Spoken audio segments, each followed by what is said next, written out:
to learn how to finger knit. In order to start our finger knitting, we need to start with a slip knot. If you have not already watched the video on making a slip knot, I would encourage you to go back and watch that now. So I'm going to start there very quickly and make that slip knot. Okay. So I now have a loop, my slip knot right here. I pulled it down a little bit to make it a little bit smaller, but not so small that I can't fit my thumb and my first finger through. Now, what I like to do is I like to secure that tail between my ring finger and my pinky finger. It just gives it a little bit more security. And then I'm going to take my thumb and my pointer and I'm going to put them through that loop.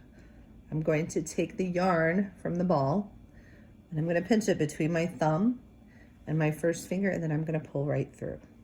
Okay. And again, so I have a second loop that I've made. This is the first loop from the slip knot. This is the second loop that we have made. I'm going to put my finger, my pointer and my thumb. I'm going to do the same thing. I'm going to grab the yarn from my ball and pull through, and I made another loop.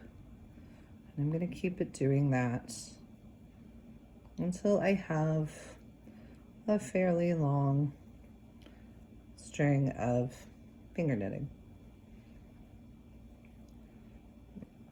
So you can just see I'm just pulling that yarn from the ball through the loop that I made before. Okay, so it's going to look a little bit like this.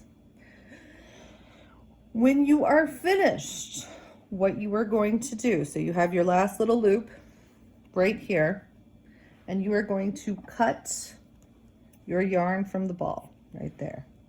Okay, now I'm going to pull this tail that I just cut through that loop. Okay, so you can see I just put it through that last loop, and I'm going to pull tight, and that will finish off my length of finger knitting. So there we have our finger knitting. Good luck.